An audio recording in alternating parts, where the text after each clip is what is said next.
10, Goinfrer. Le verbe « goinfrer » signifie manger gloutonnement, de manière excessive et peu raffinée. C'est un terme plutôt familier qui peut avoir une connotation négative. Voici quelques exemples pour illustrer l'usage de ce verbe. Après avoir jeûné toute la journée, il s'est goinfré de pizza, de frites et de soda. Les enfants se sont goinfrés de bonbons et de chocolat pendant la fête d'Halloween. Arrête de te goinfrer, tu vas avoir mal au ventre. Je n'aime pas les gens qui se goinfrent à table au lieu de savourer leur repas tranquillement. Notez que le participe passé de ce verbe est « goinfrer » et que l'on peut aussi utiliser l'expression « se goinfrer de quelque chose ». 9, Poufias. Le mot poufias est un terme vulgaire, souvent utilisé de manière injurieuse pour désigner une femme considérée comme légère, frivole ou peu respectueuse des normes sociales. C'est un terme grossier et offensant. Cependant, il est important de souligner que l'utilisation de ce mot est considérée comme irrespectueuse et dégradante envers les femmes. Il est fortement déconseillé de l'utiliser dans un contexte respectueux et professionnel. Voici un exemple pour illustrer « Ne l'écoute pas, elle est juste une poufiasse qui cherche l'attention des hommes ». Il est préférable d'utiliser des termes respectueux pour parler des femmes ou pour exprimer son opinion sur leur comportement, sans recourir à des insultes ou des termes vulgaires. 8, Apparaître. Le verbe « apparaître » signifie normalement se montrer, se manifester ou se présenter. Voici quelques exemples pour mieux comprendre. Il est apparu soudainement dans la pièce. Il est entré sans prévenir. Des taches noires apparaissent sur la feuille. Des marques sombres deviennent visibles. Les symptômes de la maladie ont commencé à apparaître. Les signes de la maladie sont devenus apparents. Les étoiles apparaissent dans le ciel quand le soleil se couche. Les étoiles deviennent visibles lors du coucher du soleil. Cette idée a fini par apparaître après des mois de réflexion. Après une longue période de réflexion, cette idée est apparue. 7, Éparpiller. Éparpiller est un verbe qui signifie disperser ou répandre des objets dans différents endroits, de sorte qu'ils ne sont plus regroupés ou organisés. Cela peut également se référer à une action qui rend quelque chose moins concentré ou moins cohérent. Voici quelques exemples pour illustrer le sens de éparpiller. 1. Lorsque mon sac s'est ouvert, mes livres se sont éparpillés partout sur le sol de la classe. 2. Il a éparpillé les fiches de révision dans sa chambre, ce qui rendait difficile pour lui de les retrouver. 3. Le vent fort a éparpillé les feuilles mortes dans le jardin. 4. La mauvaise organisation et le manque de structure ont éparpillé les efforts de l'équipe, ce qui a abouti à des résultats médiocres. 5. Elle a éparpillé ses bijoux sur la coiffeuse, ce qui donne une impression de désordre. En résumé, éparpiller décrit l'action de disperser ou de répandre des objets ou des éléments dans différents endroits, créant ainsi un désordre ou une désorganisation. 6, Gribouiller. Le verbe gribouiller signifie dessiner ou écrire de manière désordonnée et imprécise, sans beaucoup d'attention aux détails. Voici quelques exemples d'utilisation du mot gribouiller. Je gribouille souvent des notes dans mes marges pendant les réunions ennuyeuses. Le petit garçon a gribouillé un dessin de sa famille sur un bout de papier. Elle a rendu sa dissertation toute gribouillée et illisible, elle devra la recommencer. En attendant son tour chez le dentiste, elle s'est mise à gribouiller sur une feuille de magazine. Mon frère a gribouillé un message rapide pour me dire qu'il serait en retard. 5, Passer à côté. L'expression « passer à côté » signifie manquer une opportunité ou une expérience importante ou ne pas reconnaître l'importance d'une situation ou d'une personne. Voici quelques exemples pour illustrer ce sens. J'ai refusé le poste parce que je n'avais pas envie de déménager, mais maintenant je réalise que j'ai vraiment passé à côté d'une grande opportunité.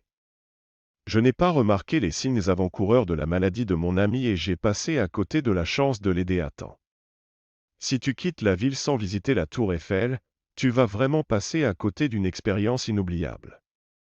En somme, passer à côté exprime l'idée de manquer quelque chose d'important, que ce soit une opportunité, une expérience ou une personne. 4. Fait. Le mot « fait » a plusieurs sens en français.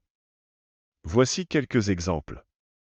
1. Un événement passé, je suis allé en France l'été dernier. C'est un fait intéressant. 2. Une action accomplie, j'ai fait mes devoirs hier soir. C'est bien fait. 3. Une réalité tangible, il fait froid aujourd'hui. C'est un fait connu. 4. Une affirmation ou une constatation, il fait beau demain, je vais sortir. C'est un fait évident. 5. Une information donnée, le professeur a fait savoir que l'examen sera reporté à la semaine prochaine. C'est un fait important à connaître. Il est important de comprendre le contexte dans lequel le mot « fait » est utilisé pour bien saisir son sens. 3. Déboucher. Le verbe « déboucher » a plusieurs sens en français, voici quelques exemples pour chacun de ces sens. 1. Enlever l'obstruction d'un tuyau ou d'une canalisation. Exemple, j'ai débouché l'évier qui était bouché avec un mélange de bicarbonate de soude et de vinaigre. 2. Ouvrir un récipient bouché. Exemple, il a débouché la bouteille de vin pour le servir à ses invités. 3. Arriver à la fin d'une impasse, d'une situation bloquée. Exemple, les négociations ont finalement débouché sur un accord satisfaisant. 4. Arriver à un lieu découvert ou ressortir d'un endroit fermé. Exemple, nous avons débouché sur une grande place après avoir traversé un dédale de petites rues. 5. Sortir un objet ou un aliment de son emballage. Exemple, avant de braiser la viande, il faut déboucher le pot de moutarde pour en ajouter à la sauce. 2. Adultère. L'adultère est un terme utilisé pour décrire une situation où une personne mariée a une relation intime ou sexuelle avec quelqu'un d'autre en dehors de son mariage. C'est une infidélité conjugale. Concrètement, si une personne est mariée et commence une relation amoureuse avec une autre personne, cela constitue de l'adultère. Par exemple, si un homme marié entame une liaison avec une femme qui n'est pas sa femme, cela est considéré comme de l'adultère. De même, si une femme mariée a des relations sexuelles avec un homme qui n'est pas son mari, cela constitue également de l'adultère. L'adultère est souvent considéré comme une violation de la confiance et de l'engagement pris dans le mariage. Il peut causer des conflits, des douleurs émotionnelles et éventuellement conduire à la dissolution du mariage. Il est important de noter que l'adultère peut être perçu différemment selon les cultures et les sociétés.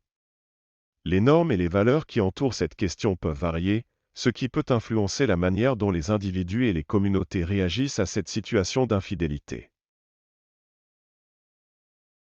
1. Anachorète. Le mot « anachorète » désigne une personne qui vit en retrait du monde, dans une solitude presque complète, généralement pour des raisons religieuses.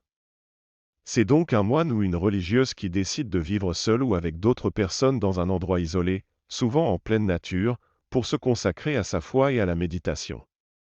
Par exemple, un anachorète peut vivre dans une petite cabane en haut d'une montagne, dans le désert, ou encore dans une cellule au sein d'un monastère, coupé du monde extérieur. Saint Antoine le Grand, qui vécut à la fin du IIIe siècle en Égypte, est considéré comme un des premiers anachorètes. Le terme anachorète est également utilisé pour décrire une personne qui, sans être religieuse, vit en retrait du monde et de la société, volontairement ou non, pour diverses raisons. Dans ce cas, on parle plutôt d'ermite ou de solitaire. Avez-vous aimé la vidéo? Si oui, mettez un pouce vers le haut. Cela aidera la chaîne et aidera les autres à la trouver. Nous ajoutons plusieurs nouvelles vidéos quotidiennement. Abonnez-vous pour ne rien manquer.